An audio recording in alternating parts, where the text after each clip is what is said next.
Ya, mari kita menyambung materi kita.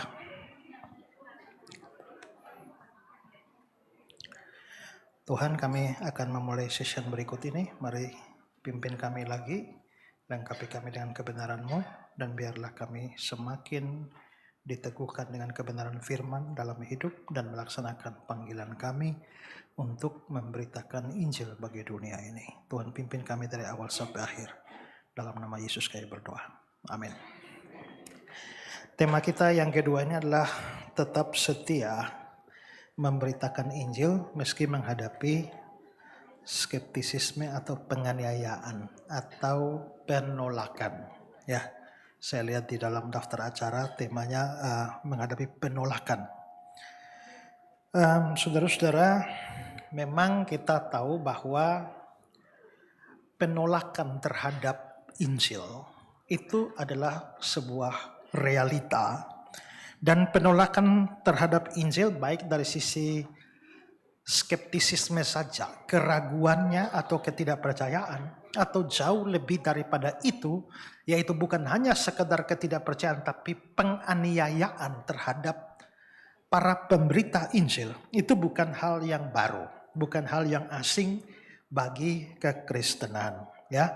Dan kita mau melihat fakta-fakta untuk itu. Pertama-tama saudara, Yesus sendiri itu ditolak dan dibunuh. Kita tahu bahwa Yesus datang ke dalam dunia, salah satu misinya itu adalah memberitakan Injil. Sehingga kita bisa lihat bahwa Yesus mengalami penolakan.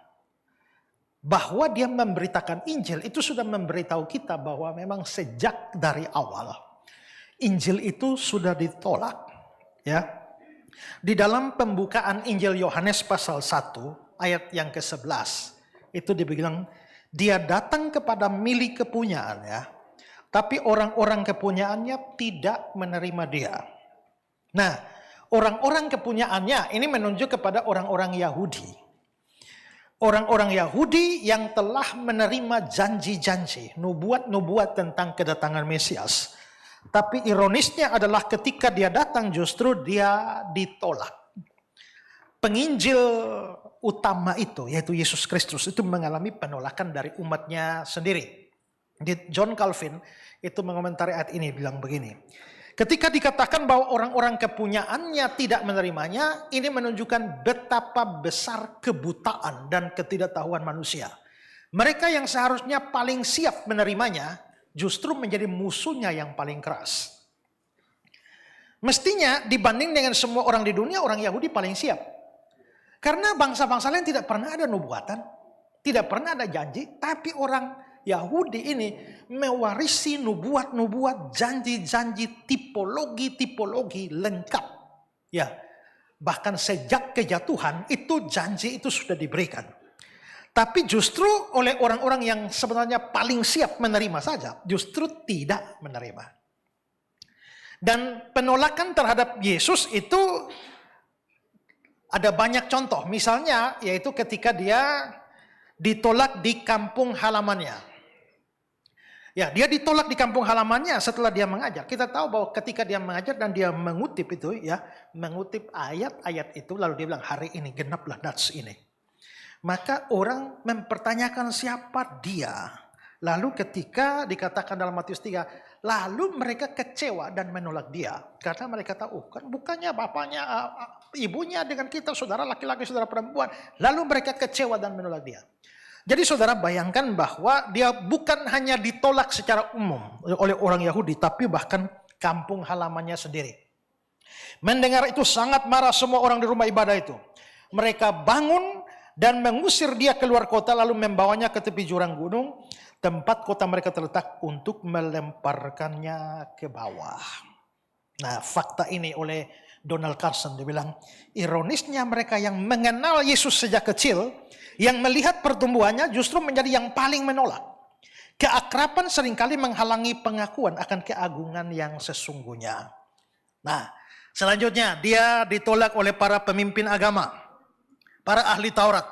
Mereka menuduh dia mengusir setan dengan kuasa Beelzebul. Mereka menganggapnya melanggar hukum Sabat, dan berkali-kali kita lihat banyak konflik dengan para pemimpin agama. Mereka menghujat, mereka menuduh dia menghujat Allah karena dia menyebut dirinya anak Allah. Bahkan ketika dia bilang, hai anakku, dosamu sudah diampuni.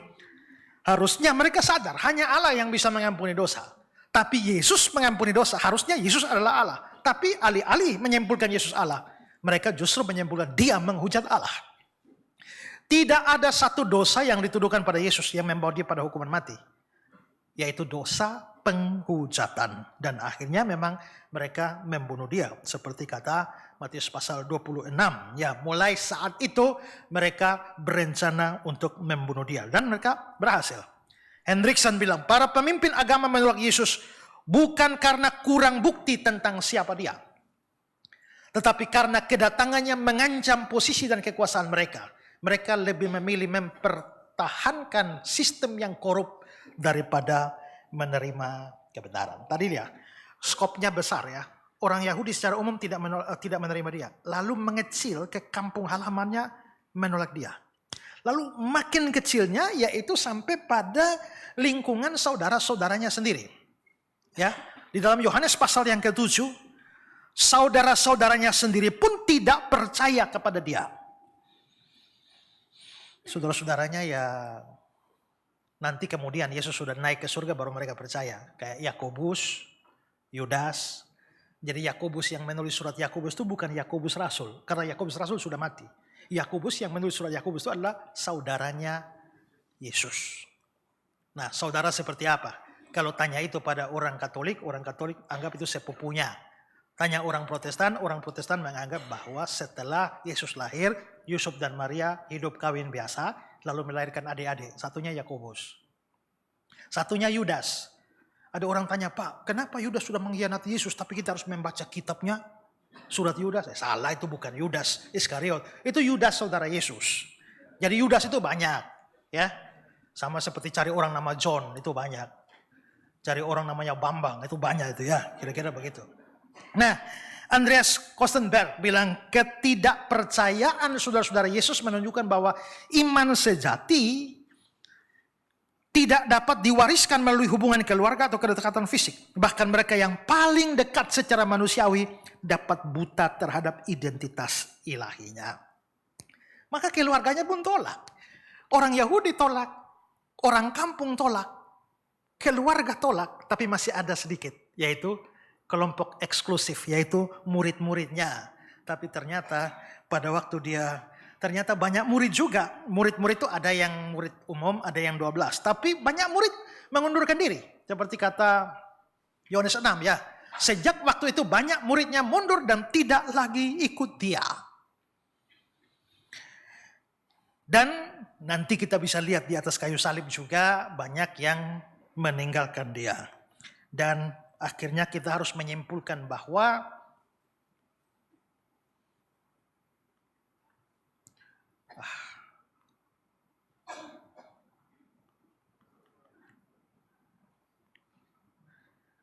dia ditolak oleh sebagian besar bangsa Israel. Ya, dikatakan dalam Matius 12 itu, dikatakan bahwa mereka tidak percaya kepada dia. Nah, jadi kita bisa lihat contoh patron paling hebat di dalam penginjilan itu Yesus.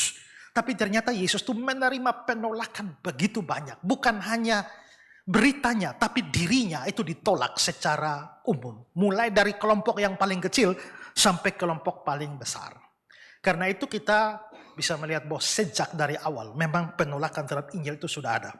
Sekarang yang kedua, kita bisa melihat bahwa para rasul, ini kok macet ya?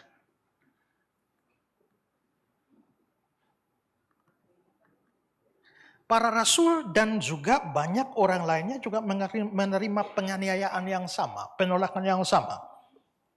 Petrus, Yohanes masuk penjara, ya. Stefanus dirajam sampai mati. Yakobus dibunuh oleh Herodes, dan terutama ini Rasul Paulus. Rasul Paulus itu mengalami penderitaan sangat banyak.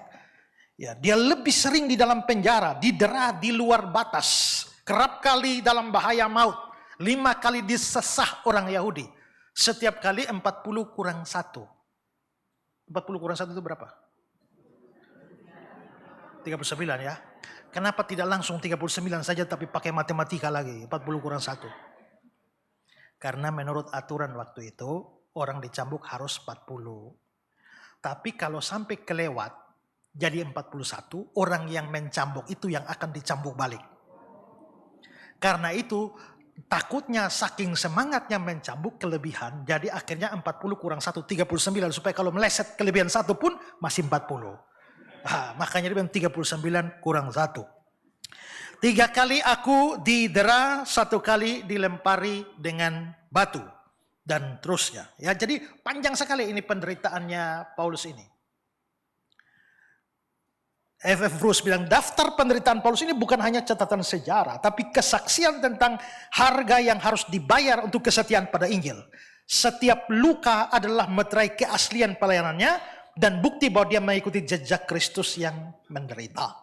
Nanti dari laporan sejarah, ada seorang sejarawan yang menulis bukunya Historia Ecclesiastica. Itu yang namanya Eusebius. Dia membuat laporan-laporan tentang apa yang dialami oleh generasi pertama di dalam kekristenan. Petrus disalibkan di Roma pada masa penganiayaan Kaisar Nero. Ya, dengan dia disalibkan secara terbalik. Sementara Paulus dihukum penggal di Roma pada masa Nero juga. Yakobus, salah satu dari 12 rasul, saudara Yohanes, dihukum mati dengan pedang oleh Herodes Agrippa. Rasul Yohanes ini umurnya panjang ya. Jadi dia ya menurut tradisi mau digoreng tapi ternyata tidak mati, akhirnya dibuang ke Pulau Patmos, mati secara wajar. Dia satu-satunya yang mati wajar pada usia tua. Andreas, Yakobus saudara Yesus itu memimpin jemaat di Yerusalem, dilempar dari bumbungan bait suci. Akhirnya mati. Andreas mati disalibkan. Filipus mati syahid di Hieropolis. Bartolomeus menginjil ke India kemudian mati martir di sana. Thomas pun ditombak di India. Matias pengganti Yudas mati syahid. Markus juga ditarik pakai kuda di Mesir sampai hancur-hancuran. Ignatius uskup Antioquia dikirim untuk dimakan binatang di Roma. Polikarpus uskup Smyrna yang juga adalah muridnya Rasul Yohanes dibakar hidup-hidup dan ditikam sampai mati. Dan menurut Eusebius dalam Historia Ecclesiastica, hampir semua rasul mati dalam penderitaan yang hebat dan dengan penganiayaan yang brutal. Ya.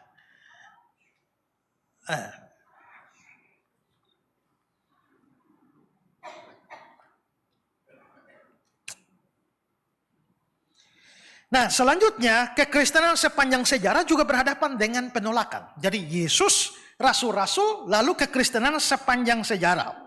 Seperti kata Kenneth Lorett.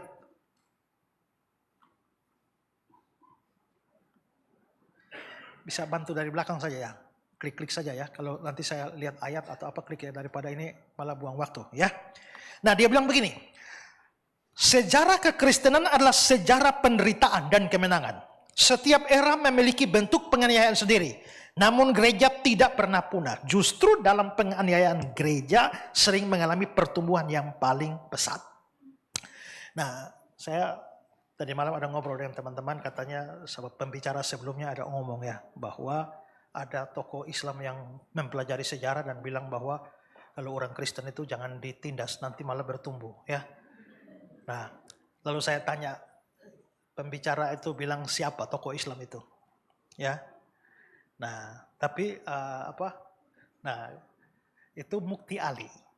Mukti Ali itu bilang kalau dia tahu sejarah, kalau sejarah itu jalan di mana-mana penindasan bagi orang Kristen terjadi pasti bertumbuh. Tapi kalau kalian mau Kristen mati di Indonesia, jangan ganggu mereka. Kasih diam-diam saja, nanti mati sendiri. Ya, itu kata-kata Mukti Ali. Nah, tapi itulah terjadi. Nah, sekarang mari kita lihat contohnya di era Kekaisaran Romawi. Di era ini begitu banyak kekristenan dimusuhi oleh banyak orang dan banyak orang Kristen mengalami aniaya, terutama kaisar-kaisar Romawi. Saya beri contoh beberapa kaisar. Kaisar Nero misalnya. Nero berkuasa, banyak orang Kristen ditangkap dan dibunuh. Nero ini ya dia memfitnah orang Kristen dalam kebakaran Roma. Dia mau membangun kota Roma tapi gagal di Senat. Akhirnya dia sewa penjahat-penjahat bakar kota Roma supaya bisa dibangun kembali. Setelah dibakar, lalu dia fitnah orang Kristen lah yang menyebabkan kebakaran.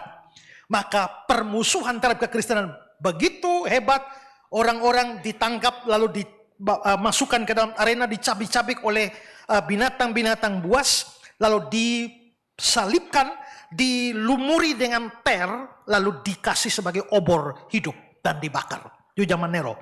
Paulus dan Petrus mati pada zaman ini. Kaisar kedua adalah Kaisar Domitianus. Kaisar Domitianus ini dikenal sebagai Nero baru. Karena kekejamannya itu bahkan melampaui Nero. Sehingga orang menganggap bahwa Nero telah hidup kembali dalam diri Domitianus. Masa ini itu penganiayaan paling kejam. Pada periode ini ribuan orang Kristen disembelih. Termasuk diantaranya sepupunya sendiri yang namanya Flavius Clemens dan istrinya Flavia Domitilla mati dalam pembuangan. Pada zaman dialah Rasul Yohanes dibuang ke Patmos. Kaisar ketiga, Kaisar Trajan. Dia menyalibkan banyak orang Kristen, diantaranya Simon saudara Yesus, pemimpin gereja di Yerusalem tahun 107. Ignatius, juga pemimpin gereja Antioquia, itu dibawa ke Roma dan dibuang dan dimakan binatang buas. Tahun 161 sampai 180 ada kaisar namanya Marcus Aurelius. Dia juga menyaingi Nero di dalam kekejamannya. Ribuan orang Kristen dipenggal, dikasih makan menjadi binatang buas. Salah satu orang terkenal yang mati zamannya dia ini adalah Justinus, makanya dikenal sebagai Justin Martir.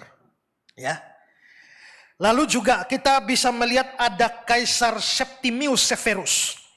Berkuasa dari tahun 193 sampai 211. Dia menyalibkan banyak orang Kristen di Afrika Utara. Dibakar, disalib, dipenggal. Termasuk adalah Leonidas, ayahnya Origenes. Yang adalah seorang bapak gereja. Lalu Kaisar Diocletian, 10 tahun orang Kristen diburu masuk gua-gua, disiksa, digergaji, dan lain sebagainya. Nah, itu awal. Nanti baru berubah itu setelah abad 4 ketika Konstantinus yang agung itu mulai jadi Kristen. Maka kekaisaran Roma menjadi Kristen. Baru penganiayaan itu selesai. Ya. Nah, tapi apakah habis penganiayaan? Tidak. Pada abad pertengahan, justru awalnya musuh-musuh Kristen yang menghambat dan membinasakan banyak orang Kristen. Tapi masuk abad pertengahan, justru penganiayaan datang dari gereja sendiri. Ketika gereja Roma yang berkuasa, lalu mereka mulai menindas semua orang yang dianggap bidat.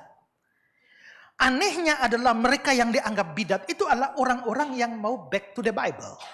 Orang-orang yang mau setia kepada Alkitab dianggap bidat. Karena dianggap bidat, maka mulai terjadilah penganiayaan-penganiayaan yang besar. Seperti kata Stephen Osman. Ironisnya ketika kekristenan menjadi agama yang berkuasa, dia mulai menganiaya mereka yang dianggap menyimpang dari doktrin resmi. Hal itu menunjukkan bagaimana kekuasaan dapat mengkorupsi bahkan institusi religius yang paling mulia. Beberapa orang yang tertindas ini misalnya John Hus, itu reformator dari Bohemia.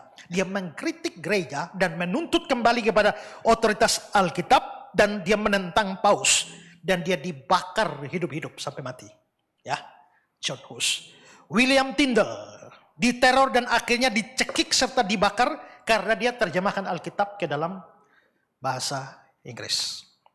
Lalu Waldesian, komunitas Kristen yang hidup sederhana, beritakan Injil, dikejar, dibantai selama berabad-abad dianggap sebagai bidat. Ya. Nah, itulah sebabnya puncaknya pada masa reformasi. Ya. Lalu kita beralih ke era modern sampai sekarang. Apakah penganiayaan terhadap penolakan terhadap Injil dan penganiayaan berhenti? Tidak. Kita lihat laporan dari Paul Marshall. Penganiayaan Kristen di era modern telah berevolusi dari kekerasan fisik yang terbuka menjadi bentuk-bentuk diskriminasi yang lebih halus namun tidak kalah destruktif. Tekanan psikologis, marginalisasi sosial, pembatasan hukum kini menjadi senjata utama untuk membungkam suara Kristen. Dan pada zaman ini, ya, muncul seperti diskriminasi sosial ekonomi. Banyak orang Kristen di negara-negara itu dilarang memegang jabatan publik. Izin usaha itu sangat sulit. Pendidikan tinggi tidak boleh. Dan layanan-layanan kesehatan tidak didapatkan oleh orang-orang Kristen. Pelanggaran kalau melakukan ibadah, penutupan tempat ibadah, ya, penangkapan, penyiksaan dan penjara itu banyak. Dan juga tidak kalah kekerasan fisik maupun teror.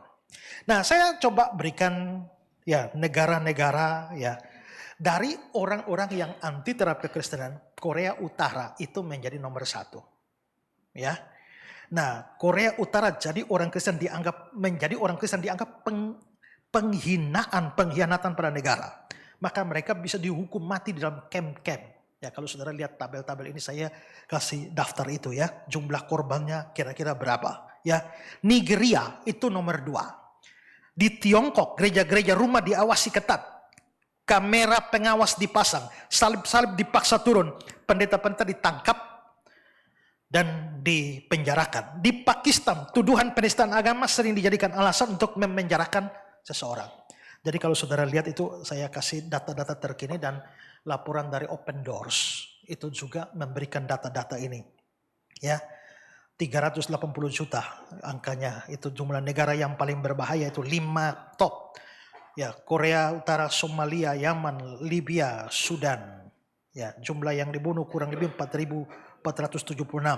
Serangan terhadap rumah gereja ada ribuan kasus sampai lebih dari 28.368. Pengusiran dan perpindahan dalam negeri itu sampai kurang lebih 209.771 kasus itu. Penyiksaan fisik dan negara dengan jumlah kematian tertinggi. Nigeria menyumbang sebagian besar, kira-kira 3.100 dari total kematian yang dilaporkan. Nah, survei singkat itu mau menyatakan apa? Kelihatannya penolakan, penganiayaan itu merupakan bagian dari sejarah kekristenan. Mulai dari zaman Yesus sampai zaman modern itu tidak pernah selesai, tidak pernah berhenti. Nah, maka ini akan membuat kita bertanya, ada apa sebenarnya? Nah, ini yang saya mau bahas yang kedua. Sebenarnya apa alasan sampai orang Kristen dan pemberitaan Injil sendiri ditolak bahkan berakhir dengan penganiayaan? Apa yang menyebabkan itu terjadi? Mulai dari zaman Yesus sampai hari ini kok tidak selesai-selesai. Nah, untuk bisa melihat semua itu secara lebih komplit, saya mau tinjau ini dari beberapa sisi. Pertama, mari kita lihat dari sisi Injil itu sendiri. Kenapa Injil ditolak? Dan kenapa sampai para penginjil dianiaya? Dari sisi Injil itu karena Injil itu punya sifat tertentu yang bertentangan dengan kecenderungan dari dunia ini. Ada sesuatu di dalam Injil yang tidak cocok dengan dunia ini. Sehingga dunia bereaksi keras terhadap Injil maupun para pemberitanya. Kita perkecil lagi. Pertama, Injil itu bersifat eksklusif. Ya, klaim-klaim Injil bersifat eksklusif dan misalnya keselamatan tidak ada di dalam siapapun selain di dalam Yesus Kristus. Kemarin saya dalam satu acara tanya jawab, ada seorang guru sekolah minggu tanya, "Pak, kami di sekolah minggu mengajar bahwa orang kalau tidak percaya Yesus akan masuk neraka. Tapi kami ditegur oleh orang tua dari anak-anak sekolah minggu. Ya, jangan mengancam-ngancam anak sekolah minggu. Jadi bagaimana sikap kami?" Saya bilang begini, berita Injil itu dengan sendirinya ada berita ancaman. Ya, supaya yang percaya tidak binasa. Yang tidak percaya, ya binasa itu. Kamu percaya kamu selamat, tidak percaya binasa. Berarti memang di dalam Injil itu ada kabar baik, tapi secara implisit kabar buruk. Yaitu bersifat pengancaman. Dan Yesus pun berkali-kali mengancam orang, kalau kamu tidak percaya, kamu akan mati dalam dosa. Nah, tapi saya bilang, jadi orang tua yang begitu, orang tua tidak mengerti Injil. Tapi yang kedua, jangan hanya kasih berita ancamannya, lupa kabar baiknya. Ya, jadi kalau kamu sudah beritakan yang kabar baiknya, secara implisit ada kabar buruk atau kabar ancaman di situ, nah itu Injil komplit. Nah, Injil itu punya sifat eksklusif begini. Dengan kata lain, waktu Injil diberitakan, itu langsung menjadi penghakiman bagi semua jalan. Di bawah kolong langit ini tidak ada nama lain. Artinya, kamu sedang menghakimi semua nama lain. Hanya ada satu jalan. Kamu sedang menghakimi bahwa semua jalan itu salah dan sesat. Nah, saudara bayangkan, kalau Injil punya sifat begitu, dan hanya Yesus satu-satunya, ini berarti sedang mengancam dan menyatakan semua upaya jalan keselamatan yang dipercaya semua agama di dunia, semua budaya di dunia, itu salah semua. Itu sesat semua. Nah, maka wajarlah sifat Injil yang eksklusif ini lalu akhirnya membuat pemberontakan datang dari mana-mana. Bersifat penolakan terhadap Injil, maupun sekaligus penganiayaan kepada para pemberitanya. Jadi rupanya kalau Injil masuk itu menghancurkan banyak jalan, menghancurkan banyak budaya, menghancurkan penyembahan kepada dewa ini, dewa itu, dan lain sebagainya. Dan itu tuntutan eksklusif dari Injil. Ronald Nash bilang begini, tantangan terbesar yang dihadapi kekristenan dalam era pluralisme adalah mempertahankan klaim eksklusif Kristus tanpa terlihat arogan. Namun kebenaran sejati selalu bersifat eksklusif. 2 plus 2 tidak bisa sama dengan 5, bagaimanapun tolerannya kita. Ya. Nah, disitulah. Sementara tadi kita lihat budaya duniawi menuntut toleransi, artinya terima semua. Tapi pada waktu itu kita Injil itu eksklusif. Maka pada waktu kita tabrak dengan sifat eksklusivitas Injil, kita dianggap tidak toleran, kita dianggap arogan. Dan pada akhirnya orang menjadi menolak Injil dan menolak para pemberitanya. Di banyak tempat itu memicu kemarahan dari pemuka agama, pemimpin-pemimpin budaya yang merasa otoritas mereka digugat. Pada abad pertama sebenarnya apakah Romawi anti Kristen? Tidak. Romawi itu silakan lu mau percaya apa saja terserah, mereka nggak peduli. Yang penting kamu bukan menjadi ancaman bagi negara. Dan kompromi dikit, karena orang Roma itu, saudara lihat dalam sejarah Roma, Marcus Antonius atau Mark Antony berkuasa atas Romawi. Tapi pada waktu dia berkuasa atas Romawi, lalu lahirlah orang yang merasa lebih berhak dari itu yang namanya Gaius Octavianus. Lalu terjadilah perjuangan pertempuran antara Marcus Antonius melawan Gaius Octavianus. Sementara itu Raja Herodes penguasa Yahudi lebih dukung Marcus Antonius. Tapi pertempuran itu akhirnya dimenangkan oleh Octavianus. Setelah dimenangkan oleh Octavianus, lalu Herodes ini datang dan menjilat lagi Octavianus. Sampai akhirnya dia membangun sebuah kota untuk Octavianus yang sudah jadi kaisar. Kota itulah yang dikasih nama Kaisarea. Itu dipersembahkan kepada Octavianus. Nah, Octavianus itu waktu itu kekacauan besar. Maka Octavianus membuat suatu program yang namanya Pax Romana, perdamaian Romawi. Lalu dia membawa pembaharuan yang luar biasa buat Roma. Keamanan berjalan, ya ekonomi jalan, ya militer semua aman. Akhirnya karena dia berkuasa atas Roma, Roma dianggap sebagai seluruh dunia, maka mereka anggap Octavianus ini adalah jelmaan dewa. Dewa siapa? Dewa Agustus. Karena itu mereka beri gelar dia Kaisar Agustus. Itu Octavianus. Nah, karena itu dia melakukan Pax Romana, perdamaian Romawi. Karena dia membawa perdamaian sebagai di dunia, maka dia akhirnya disebut sebagai Raja Damai. Sementara Octavianus jadi Raja Damai, tiba-tiba lahirlah damai sejahtera di bumi. Yesus Kristus hadir. Itu satu pertentangan sejarah. Nah, sejak dari itulah Romawi menuntut supaya ada penyembahan kepada kaisar. Maka Agustus itu patungnya itu dikirim ke seluruh provinsi dan wajib disembah. Kamu mau agama apa saja boleh, tapi yang penting kamu sembah kaisar. Dan orang lain sambil sembah kaisar, sambil pegang agama mereka, aman mereka. Hanya orang Kristen yang kepala batu. Nggak mau. Hanya Kristus. Tadi saya singgung tentang Polikarpus, uskup Smyrna kan. Itu muridnya Rasul Yohanes, berarti muridnya, cucu muridnya Yesus. Saudara, waktu dia mau ditangkap, dibawa ke arena itu ya. Kepala pasukan sudah tangkap dia. Murid-muridnya bilang, belum, sebelum datang lari. Tapi Polikarpus bilang tidak. Tadi malam aku telah mimpi, bantalku terbakar. Dan aku berdoa, Tuhan bilang inilah saatnya engkau dipermuliakan. Jadi jangan lari. Lalu datanglah kepala pasukan mau menangkap bawa pasukan. Lalu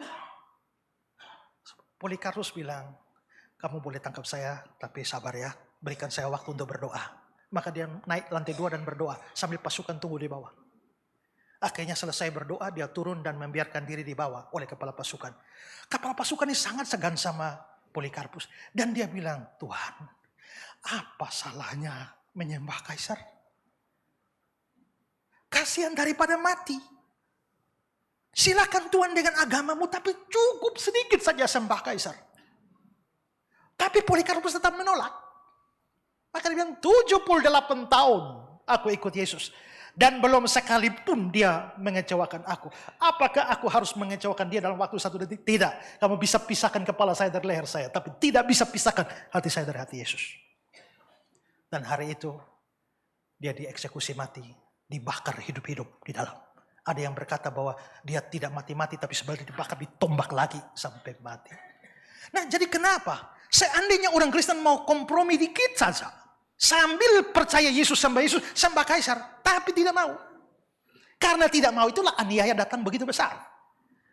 Jadi rupanya sifat eksklusivitas dari Injil, itu yang membuat dunia sukar menerima suatu klaim eksklusif sendiri. Di bawah kolong langit ini. Kedua saudara, Injil ini menuntut pertobatan dan penyangkalan diri. Pesan Injil itu bukan hanya kabar pengampunan, tapi juga panggilan bertobat, berbalik dari hidup lama, menyangkal diri. Dan ini menghajar ego manusia. Karena saudara-saudara, kita manusia, apalagi zaman modern ini, merasa tidak perlu, adalah kelemahan kalau kita bergantung pada orang lain.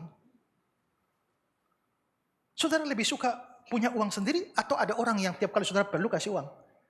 Mungkin ada orang yang harap gampang. Tapi banyak orang yang merasa kalau saya bisa sendiri, kenapa menggantungkan hidup saya pada orang lain? Maka pernah ada orang Islam yang berdialog dengan saya. Dia bilang begini. Orang Kristen yang hanya percaya Yesus untuk selamat, itu mentalitas budak.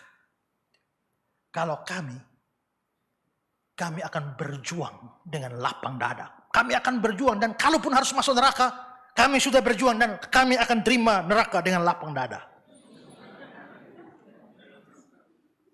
Kenapa orang Kristen mentalnya harap gampang? Tidak berusaha untuk selamat, tapi mau hanya semuanya serahkan Yesus, serahkan Yesus. Rupanya ego manusia yang merasa bisa, itu menjadi penghalang bagi Injil. Sementara Injil bilang, kamu tidak bisa apa-apa. Saya bilang begini.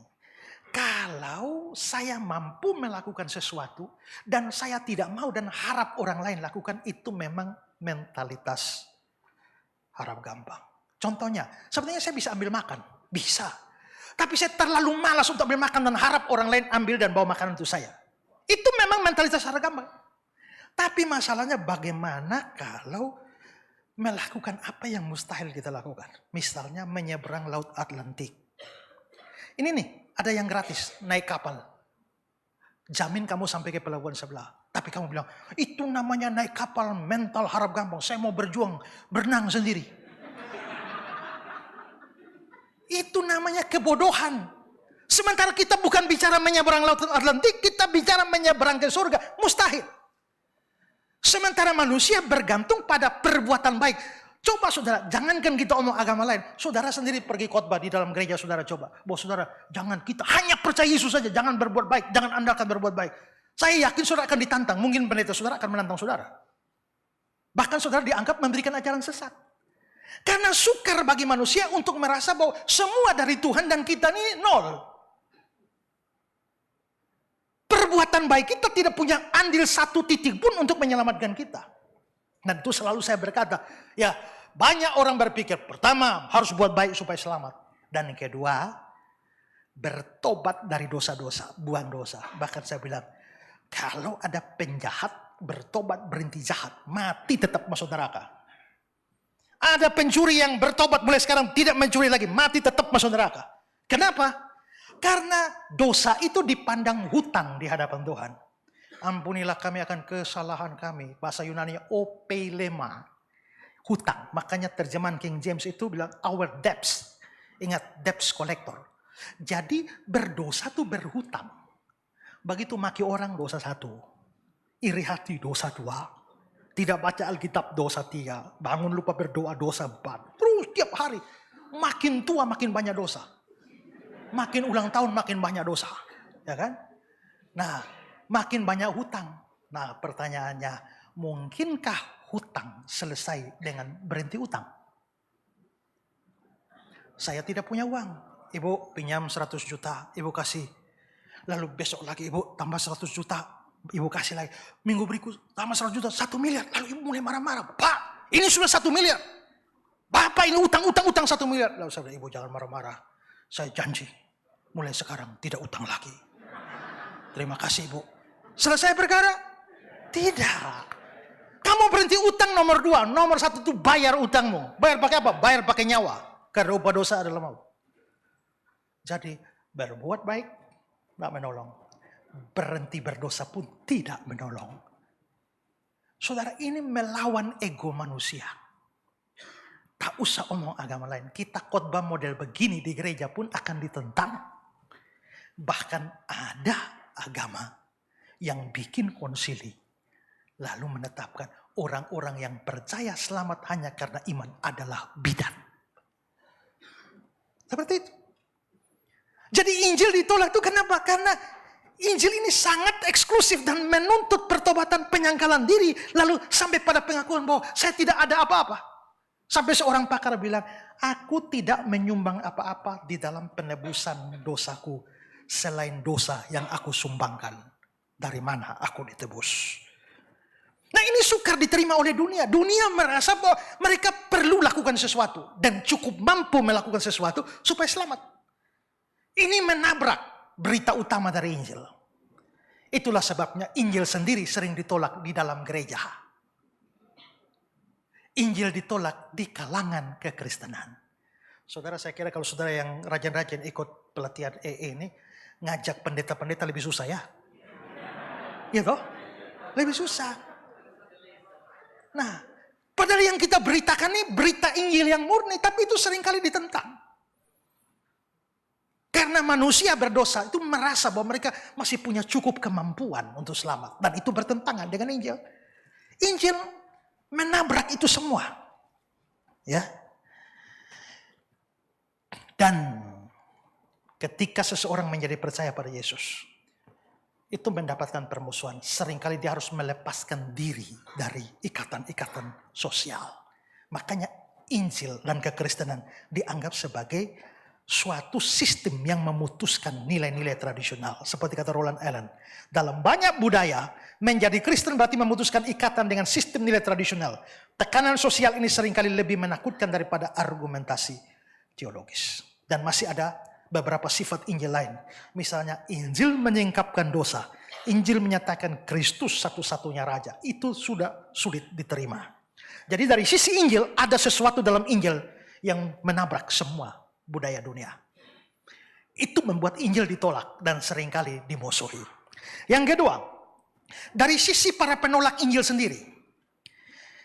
Penolakan itu bukan hanya, kalau tadi dari Injilnya, sekarang penolakan itu datang memang dari hati dan dalam si penolak itu.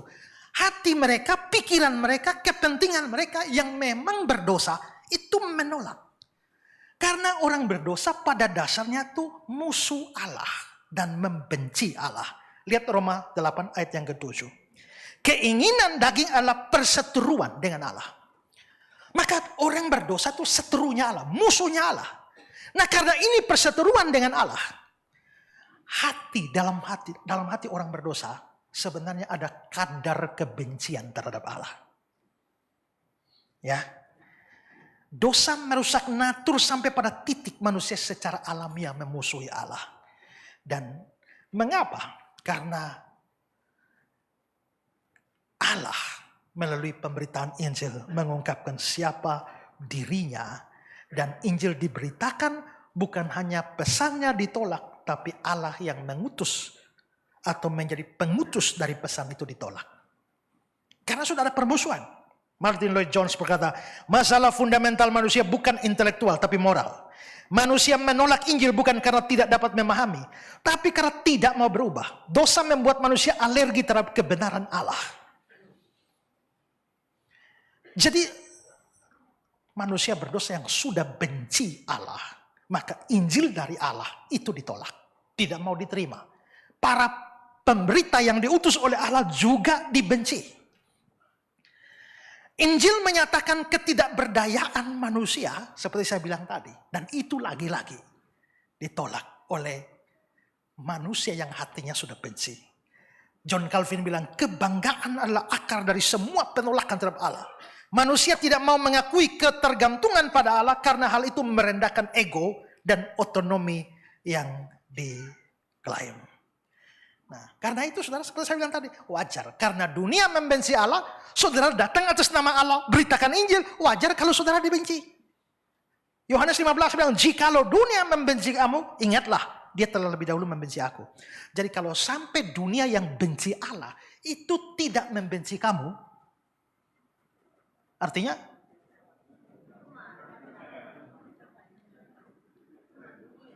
ada sesuatu yang tidak beres itu.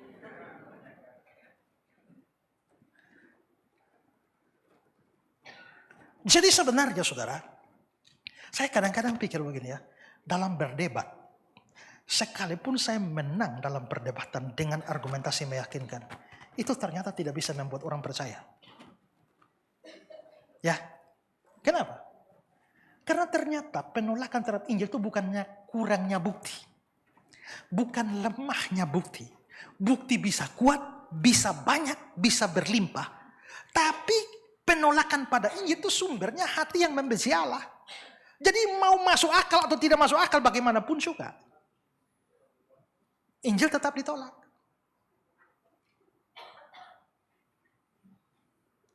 Yang kedua, hati sudah benci Allah tapi masih ada tambahan lagi, ada pengaruh iblis itu. Alkitab secara konsisten menegaskan bahwa penolakan dunia terhadap Injil bukan hanya masalah psikologis.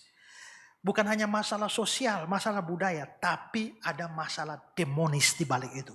Ya, seorang pakar Kristen namanya C.S. Lewis, dia bilang begini, kesalahan terbesar manusia modern adalah menganggap iblis tidak ada. Padahal dia bekerja paling efektif ketika keberadaannya disangkal. Penolakan terhadap Injil seringkali memiliki dimensi supranatural yang tidak dapat dijelaskan hanya dengan psikologis atau sosiologis. Iblis ini ada. Karena dia ada di balik semua penolakan terhadap Injil. Makanya Paulus bilang 2 Korintus 4 ayat 4. Yaitu orang-orang yang tidak percaya, yang pikirannya telah dibutakan oleh ilah zaman ini, sehingga mereka tidak melihat cahaya Injil. Berarti orang-orang yang dibutakan, sudah diberitakan Injil bagaimanapun tidak masuk-masuk. Dibutakan secara rohani. Siapa? Ilah zaman ini. Pasti iblis ada di balik semua itu. Jadi bayangkan kadar hati saja sudah benci Allah, tambah iblis lagi. Ini bikin sukar manusia untuk menerima. Efesus 2. Kamu mentaati penguasa kerajaan angkasa, yaitu roh-roh yang sedang bekerja di antara orang-orang durhaka.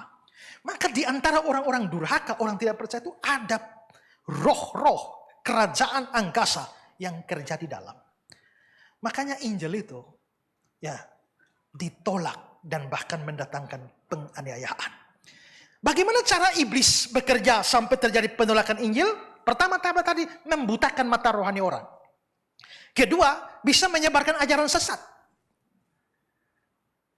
Ajaran sesatnya apa contohnya? Ya, kita harus selamat tapi harus tambah dengan perbuatan baik dong.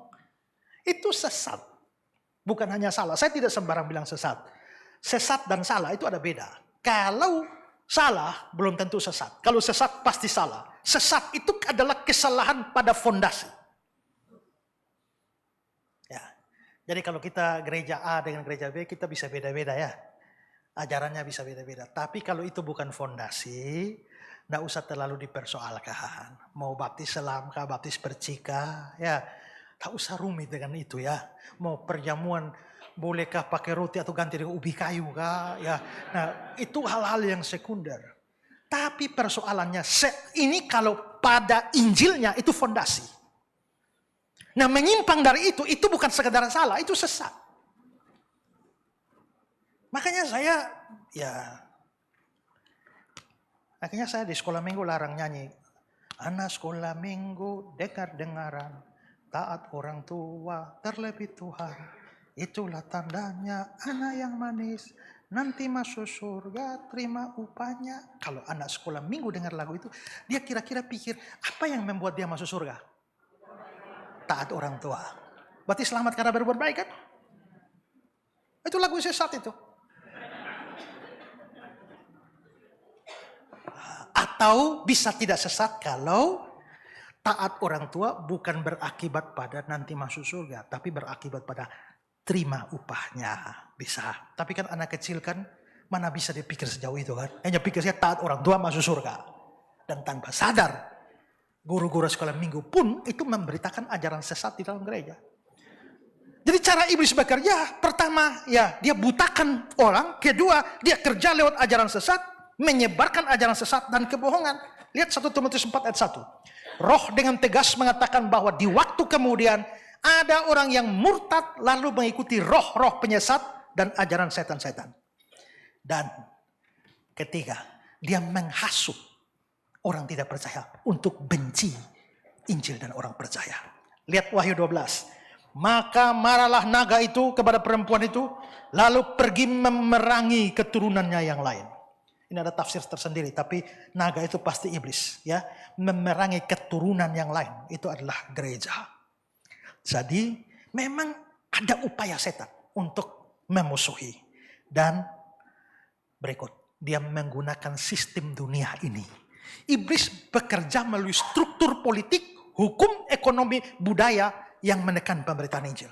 Itulah sebabnya ada negara-negara yang sangat anti terhadap Injil.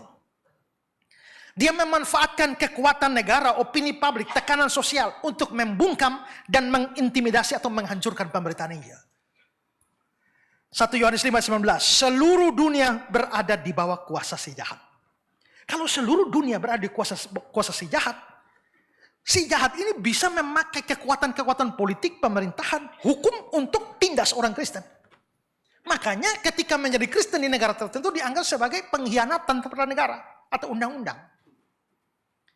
Walter Wing bilang begini, kekuatan-kekuatan jahat bekerja tidak hanya melalui individu, tapi juga melalui struktur sosial, politik, dan religius.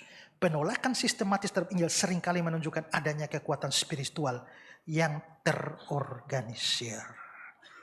Tujuan iblis adalah menghentikan penyebaran Injil. Sehingga kalau kita tidak beritakan Injil, tandanya sudah kemakan pengaruh iblis. Dan gereja yang tidak beritakan Injil, gereja yang sudah termakan oleh pekerjaan iblis. Ya, dan masih beberapa penyebab lainnya, kesombongan dan keangkuhan intelektual, kepentingan dunia dan cinta akan dosa, dan lain sebagainya. Yang ketiga sekarang, bagaimana respon orang percaya terhadap hal ini? Saya membagi respon orang percaya ini dalam dua bagian ya. Pertama, bagaimana sikap orang Kristen terhadap penolakan dan penganiayaan karena Injil. Nomor 1, jangan balas jahat dengan jahat. Ya, karena benar apa yang dialami oleh orang percaya itu kejahatan. Kita tidak berbuat salah, tapi dibuat kejahatan besar terhadap kita. Tapi ingat, ini hal yang mendasar. Tuhan Yesus sudah mengajarkan, Matius 5:44, kasihilah musuhmu dan berdoalah bagi mereka yang menganiaya kamu. Ini memang tidak mudah. Kalau hanya suruh jangan balas, jahat masih lumayan. tapi suruh berbuat baik. Kalau jangan balas itu pasif. Cukup diam saja. Tapi harus berbuat baik dan berdoa itu aktif. Nah, Yesus tidak menuntut murid-muridnya untuk sekedar menahan diri. Tapi mendoakan mereka. Jadi ketika kekristenan ditolak. Ketika Injil ditolak. Penganiayaan karena Injil. Kebencian terhadap Injil begitu datang begitu besar. Hanya kasih yang bisa mengalahkan itu. Ya. Dengan begitu maka kalau kita percaya ada orang-orang pilihan Tuhan, kasihnya orang Kristen, itu bisa Tuhan pakai untuk menarik orang-orang pilihan datang kepada Dia. Ya, saudara, coba lihat Yesus disalibkan di antara dua penjahat. Lalu ada yang bertanya, Pak, di dalam Injil Matius bilang dua penjahat itu mengolok-olok Yesus. Tapi di Injil Lukas hanya satu saja, yang satu malah bela Yesus. Apakah bertentangan? Tidak. Mula-mula dua-dua menghujat. Di tengah jalan satu bertobat. Bertobatnya di mana? Di atas kayu salib. Lalu akhirnya dia mengaku. Yesus, ingatlah akan aku kalau engkau datang sebagai raja. Itu iman luar biasa, saudara. Karena apa? Ingatlah akan aku. Kan sudah mati habis itu. Kenapa minta diingat lagi? Berarti dia percaya ada hidup setelah mati. Mati tidak selesai. Masih ada hidup setelah itu, karena itu hari itu mati tapi masih minta diingat. Karena dia percaya ada hidup setelah mati. Ingatlah aku kalau engkau datang. Berarti dia percaya Yesus ini akan datang lagi. Sebagai raja. Yesus juga datang, bukan hanya datang, raja loh. Pendeta Stephen Tong bilang, Yesus itu raja, tapi banyak orang tidak mengakui dia raja. Tapi ada pengakuan, satu di hari lahir, satu di hari mati. Di hari lahir ada orang maju jadi raja yang untuk menyembah. Tapi di hari mati ada orang mengaku engkau datang sebagai raja. Wah, ini iman luar biasa. Ingatlah akan aku. Dia tidak minta muluk-muluk, hanya minta ingat saja. Mintanya kapan? Kalau engkau datang. Jadi kalau engkau datang 1000 tahun lagi, ingatlah aku 1000 tahun lagi. Kalau engkau datang 10.000 tahun lagi, ingatlah aku 10.000 tahun yang lagi. Tapi Yesus memberikan dia lebih dari yang dia minta. Dia hanya minta ingatlah akan aku. Tapi Yesus kasih lebih dari sekadar ingat, yaitu bersama-sama. Dia hanya minta kalau engkau datang. Tapi Yesus bilang bukan kalau aku datang, hari ini juga. Itu iman luar biasa. Pertanyaannya, kapan dia berubah? Dari sama-sama menghujat, lalu tahu-tahu sekarang di sini kok tiba-tiba berubah? Kelihatannya dia bertobat di atas kayu salib. Apa yang menyebabkan perubahan itu? Para penafsir mengatakan sangat besar kemungkinan teladan Yesus. Ketika orang hujat dia ini tapi dia tidak balas. Para ahli berkata bahwa ketika salib itu dinaikkan. Dan pada saat itu mereka angkat dan menghantam, itu penderitaan paling hebat. Itulah cacian dan makian keluar dari mulut orang yang disalib. Tapi aneh orang ini. Bukannya makian tapi ya Bapa, ampunilah mereka karena mereka tidak tahu apa yang mereka perbuat. Rupanya kasih yang luar biasa itu mengguncang si penjahat yang satu ini. Kenapa orang ini ya? Sampai dia tahu Yesus tidak bersalah. Tapi kenapa dihukum? Makanya dia bilang, kita layak dihukum, dia tidak. Rupanya kasih Yesus tidak balas maki dengan maki, tapi memberkati. Itu mempertobatkan dia di atas kayu salib. Jadi kasihnya orang Kristen yang tidak membalas, itu Tuhan bisa pakai untuk mempertobatkan orang.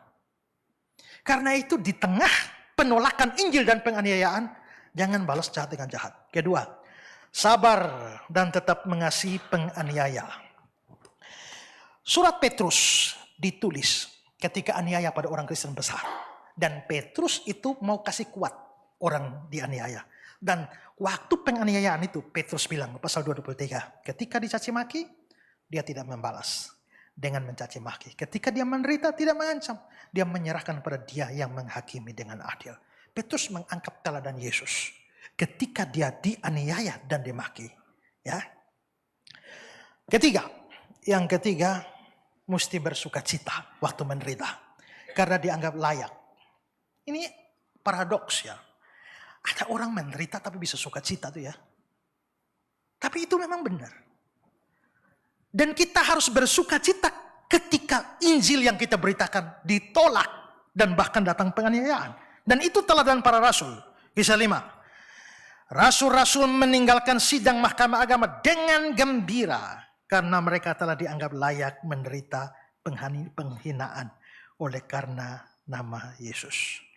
Mereka baru saja didera, diancam, diperintahkan tidak lagi mengajar dalam nama Yesus. Tapi mereka sadar, berarti mereka mengambil bagian dalam penderitaan. Itu membuat mereka bergembira. Saudara,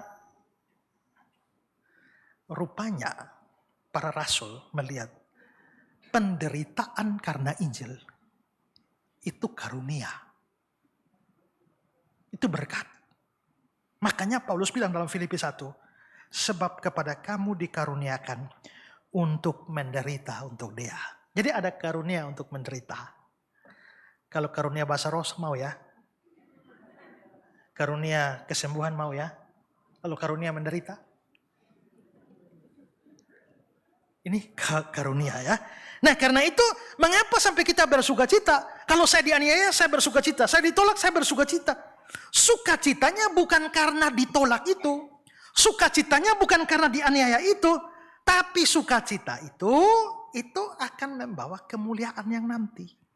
Makanya Petrus bilang sebaliknya, pasal 4 ayat 13, sebaliknya bersukacita dengan bagian yang kamu dapat dalam penderitaan Kristus supaya kamu juga beroleh gembira dan bersukacita pada waktu dia menyatakan kemuliaannya.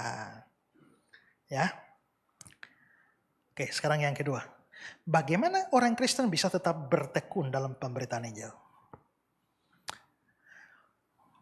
Kita dianiaya, kita ditolak, bagaimana bisa tetap tekun? Ini menekankan sikap kita, ya. Melanjutkan bagaimana bisa melanjutkan tugas pemberitaan Injil sekalipun ancaman datang. Ini titik beratnya pada dorongan kita, motivasi dan ketahanan di dalam melakukan misi. Memang benar aniaya penolakan terhadap orang Kristen Injil ada. Tapi tidak boleh menyerah. Tidak boleh berhenti. Seorang pengkhotbah baptis terkenal Charles Haddon Spurgeon. Dia bilang begini. Jika kita berhenti memberitakan Injil karena penolakan. Maka kita telah salah memahami apa itu iman. Iman sejati berkata meski semua menolak aku akan tetap setia. Karena Allah yang memerintahkannya. Ya. Maka pemberitaan Injil tidak boleh dilemahkan. Apalagi dihalangkan karena aniaya yang datang. Beritakanlah firman siap atau tidak siap. Beritakanlah firman siap sedia baik atau tidak baik waktunya. Kata Paulus. Chrysostom bilang Paulus tidak berkata beritakanlah ketika mudah. Atau ketika diterima dengan baik. Siap sedialah baik atau tidak baik. Kewajiban kita memberitakan. Hasilnya urusan Allah. Jadi soal bagaimana ditolak sampai tidak ada hasil pun gak apa-apa. Karena yang dipentingkan adalah kesetiaan kita. Saya pernah mendengar satu ilustrasi begini. Ada pendeta yang bikin khotbah, tertidur di mejanya lalu dia mimpi. Mimpinya Tuhan kasih tugas dia. Itu pintu gerbang yang besar itu tolong dorong. Pergi dan dorong. Dan akhirnya dia pergi dorong dan ternyata tidak bergerak juga pintu gerbang itu. Dia bilang Tuhan gak bisa. Tuhan bilang besok, Tuhan bilang pergi lagi, dorong lagi. Ya, hari Selasa dia pergi dorong lagi, tidak bergerak. Dia bilang Tuhan gak bisa. Tuhan bilang hari Rabu dorong lagi. Lalu dia pergi lagi dorong, tidak bergerak. Tuhan bilang besok lagi, dorong lagi. Sampai 1 minggu selesai. Akhirnya dia bilang Tuhan saya menyerah. Tidak mau dorong. Tuhan bilang kurang 1 hari lagi, besok dorong. Dan dia dorong lagi. Ternyata tidak bergerak juga. Jadi bilang Tuhan, engkau suruh saya 1 minggu dorong. Sampai hari terakhir pun tidak terdorong. Lalu Tuhan bilang, siapa yang suruh kamu menggeser gerbang itu? Kan Tuhan suruh. Iya, kan saya hanya suruh kamu dorong. Bukan suruh kamu menggesernya. Jadi soal dia terdorong atau tidak. Itu bukan urusan kamu. Urusan kamu adalah mendorong. Kesetiaanmu dalam melakukan itu diperhitungkan, bukan hasilnya. Ya, dulu waktu saya kuliah di sini, ada pengkhotbah di kapel bilang begini, di Alkitab ada 2 pendeta aneh, ada 2 pengkhotbah aneh. 1 Nuh, 1 Yunus. Aneh kenapa? Pengkhotbah pertama yaitu Nuh, khotbah 120 tahun. Tidak ada satu orang pun bertobat. Hanya keluarganya. Pengkhotbah kedua Yunus, 1 kali berkhotbah. 1 bangsa bertobat. Tapi dia marah sama Tuhan. Iya juga ya. Jadi sebenarnya tugas penginjilan itu tugas kita. Soal hasilnya itu tidak usah pusingkan itu. Karena pertobatan orang, kepercayaan orang, hati terbuka itu bukan bagian kita. Jadi kalaupun saya beritakan Injil, saudara tolak, kesana juga tolak, kesana juga tolak, ya terserah mau tolak kan bukan saya yang merubah mereka kan. Tugas saya itu beritakan. Nah ini penting. Paulus bilang, aku menanam, Apolos menyiram, Tuhan yang kasih pertumbuhan. Ketika Paulus beritakan, lalu Tuhan membuka hati Lydia. Lalu dia perhatikan apa. Jadi ini urusan hasil itu urusan Tuhan. Tuhan akan uji kesetiaan saudara. Kalau saudara 1 kali khotbah 1000 orang bertobat. Besok lagi 1000 orang bertobat. Itu mah semua orang tambah semangat. Tapi coba bayangkan 1 kali khotbah tidak ada 1 orang pun bertobat. Besok lagi tidak ada yang bertobat. Besok tidak ada bertobat. Tapi saudara tetap setia. Oh itu menurut saya orang seperti itu dapat upah lebih besar. Ya, karena dia setia ketika semua menolak. Jangan patah arang. Karena pertobatan bukan urusan kita. Waktu saya kuliah di sini. Syarat wisuda. Kan kuliah 10 semester. Syarat wisuda. 1 semester 1 jiwa dimenangkan. Dari luar. Jadi kalau 10 berarti mesti 10 orang. Itu bukan hanya ngarang-ngarang. Nanti kalau saya praktek di gereja saudara. Nanti gereja saudara bikin rekomendasi. Kepada pimpinan Sekolah Tinggi Alkitab Nusantara. Dengan ini memberi keterangan bahwa mahasiswa bernama Esra Soru benar-benar telah memberitakan Injil kepada Abdullah. Dan Abdullah telah dikatekisasi wisuda. Ini fotonya. Baru masuk. Dapat 10 baru wisuda. Ya, karena itu mau tidak mau kami harus beritakan Injil. Kadang-kadang ya ada yang beritakan Injil karena Tuhan perintahkan, tapi ada juga supaya lulus. Ya. Nah, satu hari saya di Wates, desa Wates, Kediri, Pari masuk sana kan. Saya datang berkunjung ke jemaat, tahu-tahu lihat ada pembantunya, orang Muslim. Lalu saya bilang sama tuan rumah, Pak, bisakah saya menginjili pembantunya? Oh ya silakan Pak, silakan. Akhirnya saya mulai ambil ancar-ancar menginjil. Tapi saya belum tahu mau menginjil di bagaimana. Dan ada ketakutan luar biasa. Apalagi kalau dia tolak. Akhirnya saya mencoba ambil jalan panjang dengan cerita-cerita umum dulu. Nanti baru masuk. Dan cerita umumnya 2 jam. Sampai terakhir Injil gak masuk. Saya pulang dengan kecewa tapi gak apa-apa. Kan hari Jumat depan saya masih datang lagi. Dan saya datang lagi dengan tekad yang sama. Lalu saya mulai lagi. 2 jam juga, nah ada juga Injil. Minggu berikut juga begitu, minggu keempat juga begitu. Dan akhirnya saya pikir ini kalau terlalu lama nanti nggak jadi-jadi. Kali berikut langsung to the point saja. Begitu ketemu saya bilang, Ibu saya mau tanya Ibu pernah dengar orang nama Yesus kah? Ibu itu kan Tuhannya Mas, Tuhannya orang Kristen. Tapi Ibu tahu siapa dia? Ya Mas coba jelaskan. Nah saya cerita, tapi kalau saya takut saya cerita panjang dan dipanjang-panjangkan. Nah setelah saya cerita sampai momen yang paling menakutkan. Maukah Ibu terima Yesus? Saya begitu takut kalau dia tolak. Ibu, maukah Ibu terima Yesus?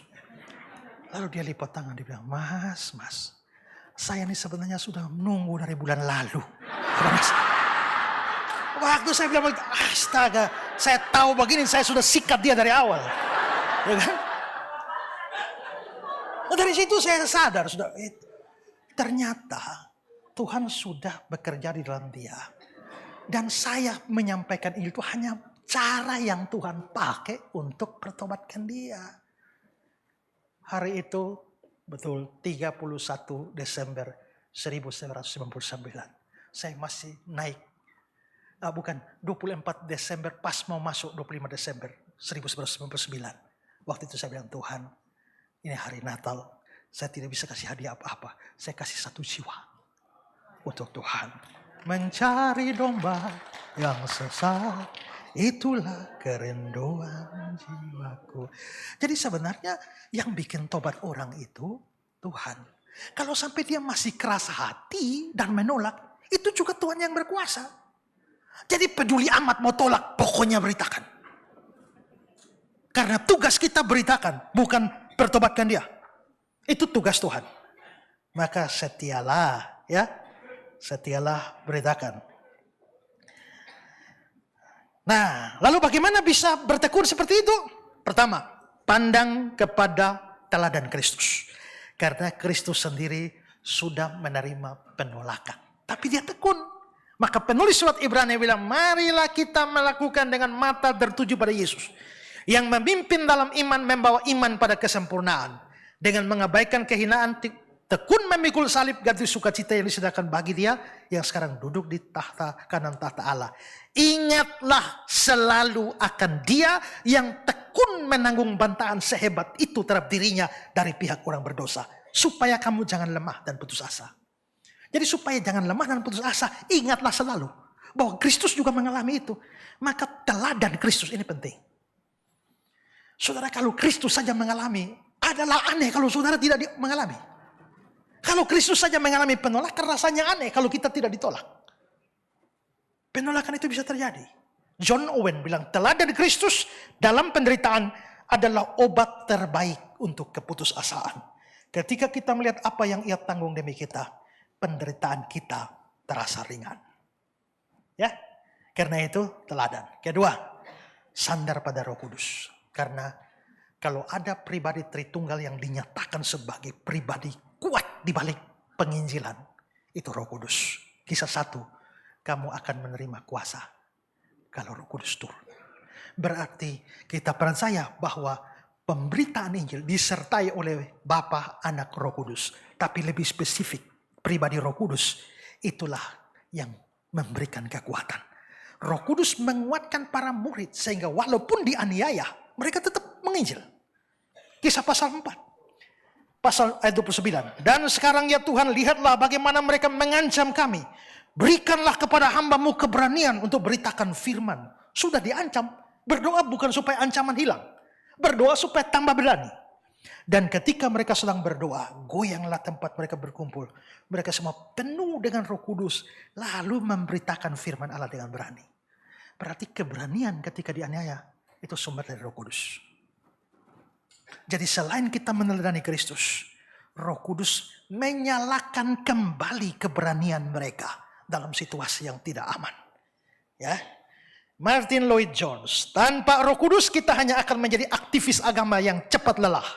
Dengan Roh Kudus kita menjadi saksi-saksi yang tak kenal takut. Ya.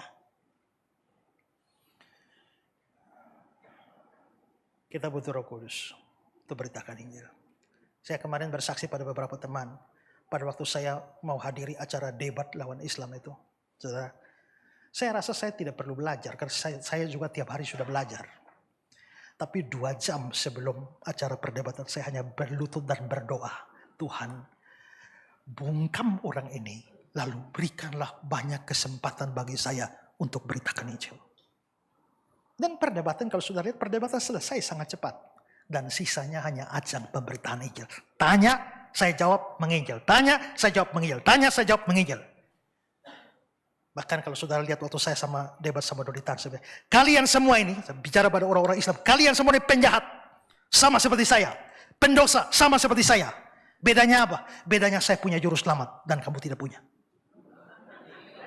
Ya.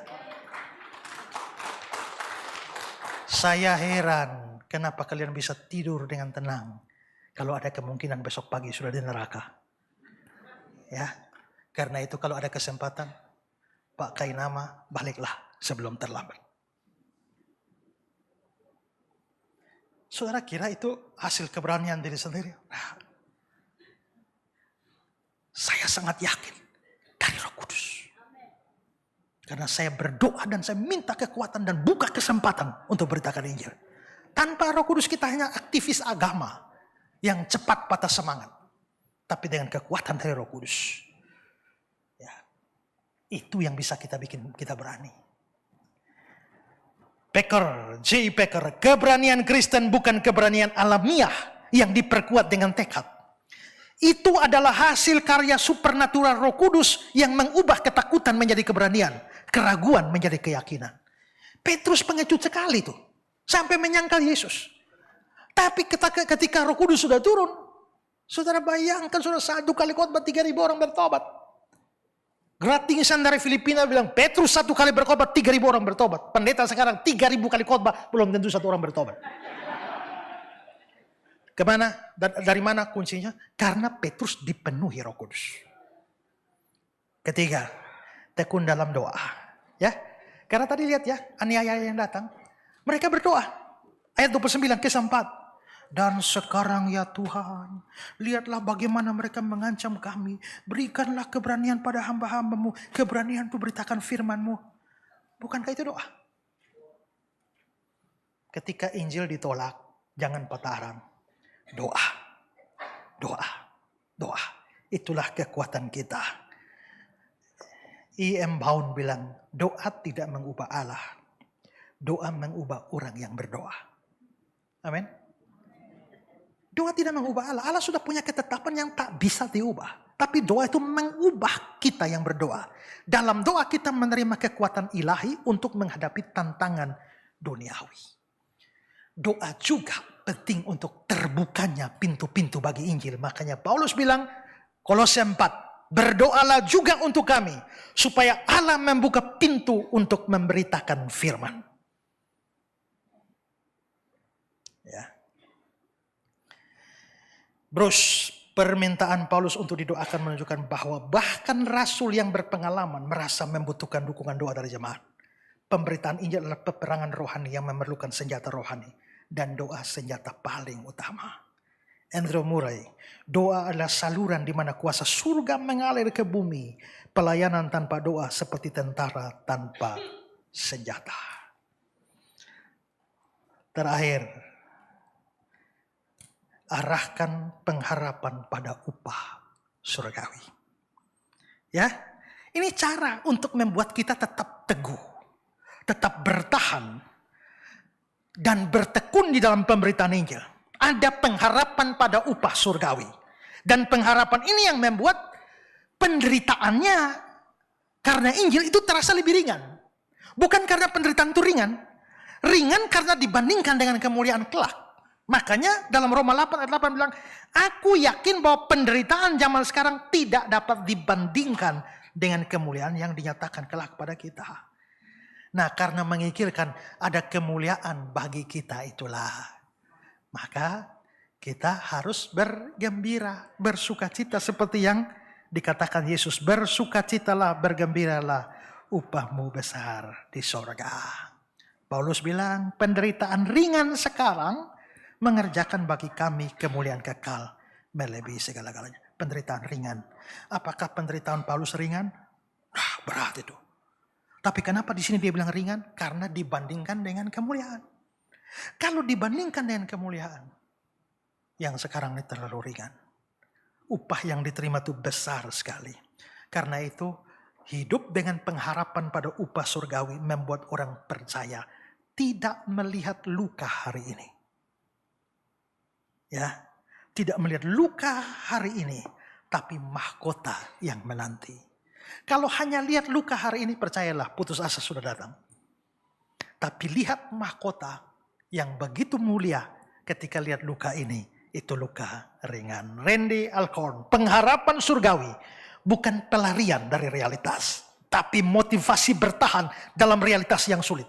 Ketika kita tahu bahwa penderitaan saat ini menghasilkan kemuliaan kekal, kita dapat menanggung apapun. Nah, saudara-saudara, karena itu mari tetap tekun beritakan Injil. Yang belum beritakan Injil, ayo bangun. Ya, ini peperangan. Semangat lagi. Yang dulu pernah rajin, sekarang tidak lagi, semangat lagi. Ya, mau ditolak juga semangat. Ditolak pendeta saudara juga tetap maju saja. Ya, mau ditolak oleh gereja juga semangat saja. Karena yang paling penting bukan hasil, tapi kesetiaan. Ya, Tuhan memperhitungkan semua ya. Semua jerih lelah yang dipakai, yang dikorban, tenaga, waktu yang dikorbankan. Air sejuk secangkir saja kamu tidak diberikan, kamu tidak akan kehilangan upahnya.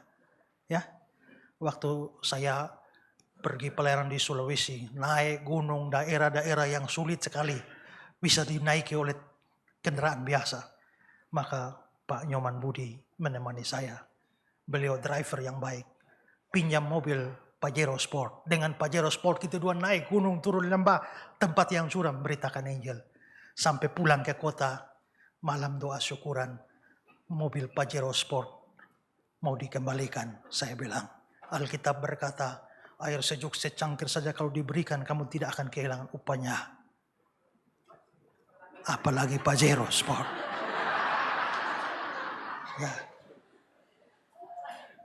Ya.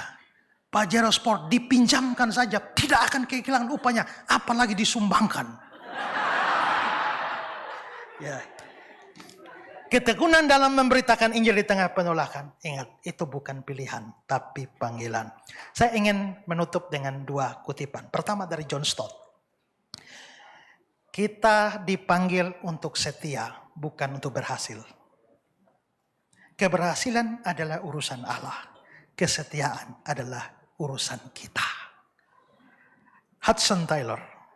Pekerjaan Allah yang dilakukan dengan cara Allah demi kemuliaan Allah tidak akan pernah kekurangan penyediaan Allah.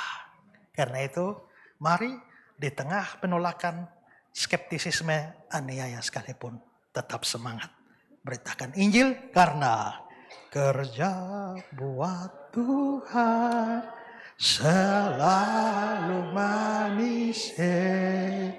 Biar pikul salib terlalu manis.